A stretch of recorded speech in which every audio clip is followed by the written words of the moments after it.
Hello, so today we are going to have a look at the Cabri G2 Helicopter. This is the free helicopter that's arrived with the 40th anniversary update for Microsoft Flight Simulator. And they've worked very closely, or Asobo I should say, have worked very closely with the company that makes this helicopter, Gimbal. We're going to go and have a fly of it. So it's modelled very, very accurately. I think perhaps the flight model has been dumbed down a little bit, but we'll carry on anyway. I've never flown a real helicopter, but flown simulators of radio control helicopters, extremely accurate simulators. So yeah, there's elements of this that I wonder about. But anyway, let's get going with it. So fuel shutoff is behind us. So if we go and look down here, it's automatic. It's actually, the fuel is on when you get in the helicopter. It hasn't been shut off, which is quite useful, I guess. So carb heat is on the pedestal on the right, so we go and turn that on. I'm doing things in the order of the checklist, the official checklist. Whether you can rearrange this to make it a bit simpler for yourself is up to you, really.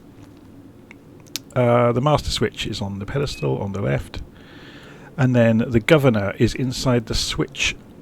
Inside the collective lever. So there's two switches in the end of here. There's this governor switch and the engine start switch.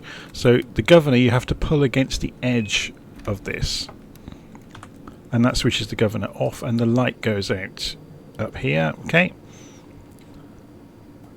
Okay, so then mixture has to go to full rich. Mixture is up above us. There's a lever here on the roof, so that goes full forwards. We need to calibrate the altimeter, so we'll just press B, which is the shortcut in Flight Simulator, and you can see the altimeter gets calibrated down there. We're going to turn the strobes on. So strobes, there we go, and the pump. We don't turn the alternator on until the engine's running. We are going to open the throttle slightly. Now, this is important. You're going to have to use your axes if you've got aeroplane controls slightly differently. So there's the throttle,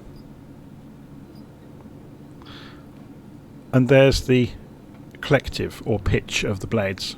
Yeah, so I have separated my axes so I have independent control of the throttle, so I need to open the throttle slightly before starting the engine.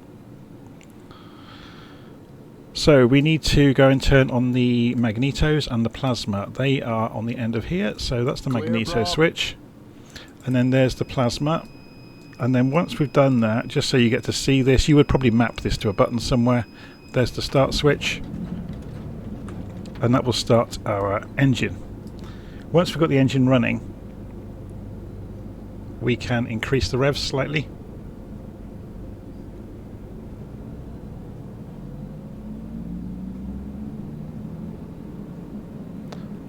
And then you can undo the, or engage the clutch for the blades. So as soon as we do this, you'll see the blades start moving.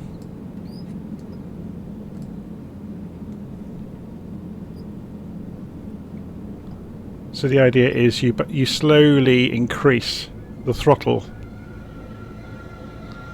as the blade speed comes up, so you're not over torquing the engine with spinning those blades up.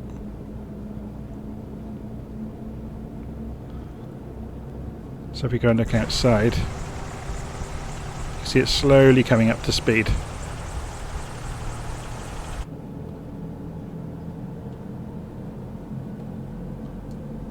Okay, so we can close the cover on the clutch.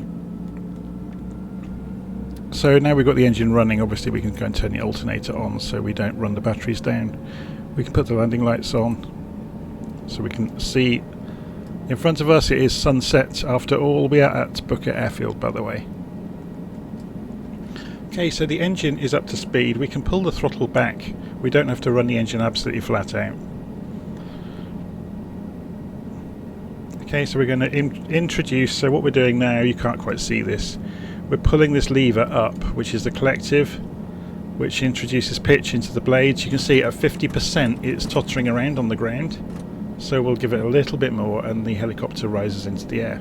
Now here's where I think, not sure how realistic this is, unless this helicopter has some sort of automatic gyro stabilization of the tail. That you would expect the torque from the rotor blades as you introduce collective to cause the body of the helicopter to rotate, and you would have to counter it with the tail rotor, and it's not doing that. So I wonder either the real helicopter has some wizardry in it to help with that, or Asobo have asked them to dumb it down.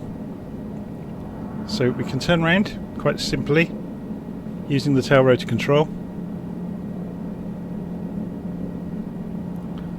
Obviously we can fly around quite easily. So let's go and have a little fly around the local area. Increase the collective and fly down the grass over here.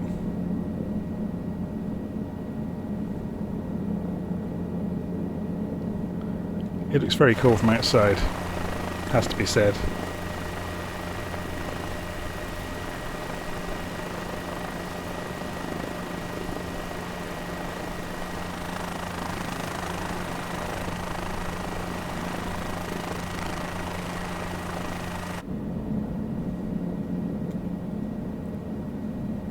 It's going to be a pretty sunset.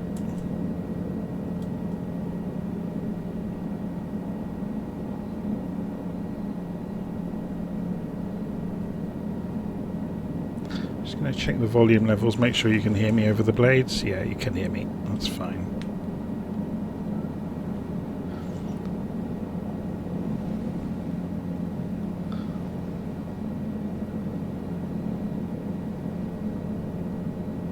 Just turning back across the airfield.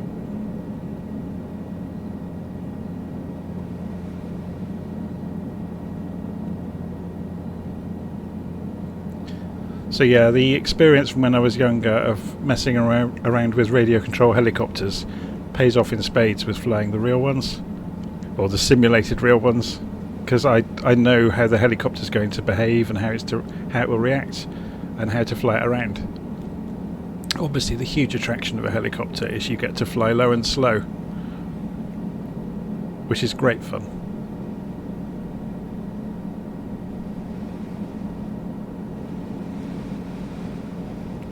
Go out and investigate the church over here, and then we'll come back to the airfield. So just keeping an eye on the compass, we're flying east, so if we come back west-southwest, we'll get back to the airfield.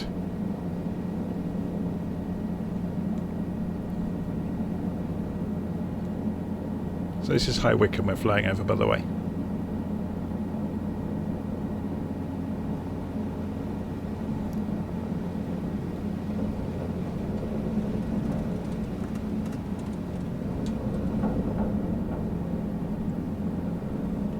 Let's have a look at the side.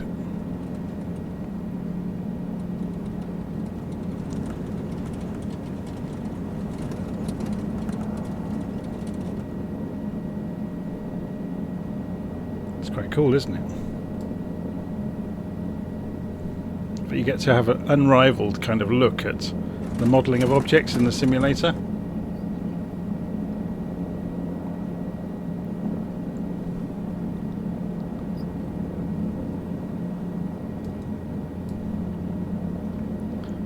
Okay, if we fly back towards the sunset, we'll fly back towards the airfield.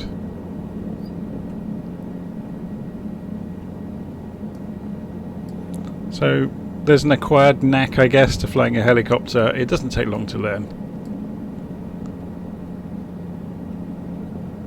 You just have to remember that the disc of the blades effectively acts like a wing once you're travelling.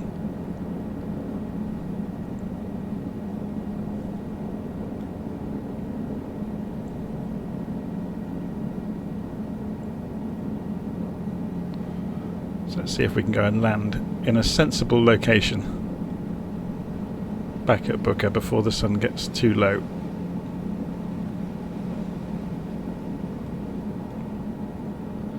So the idea will be to get to a hover before we get too near the pads, and then just gently ease our way in.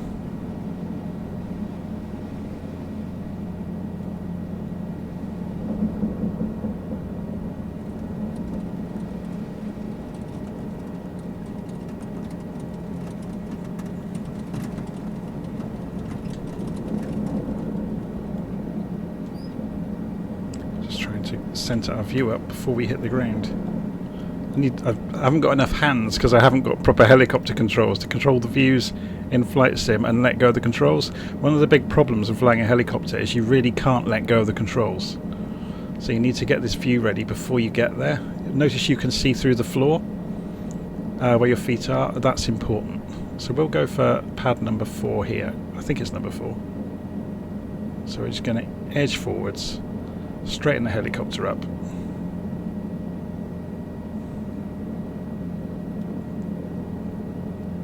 And ease it over towards the pad.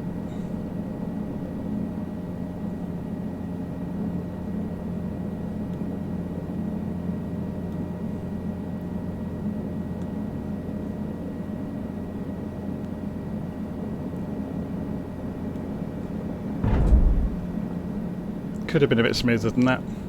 Not bad for a first go though. Okay, so there you go, there's the helicopter.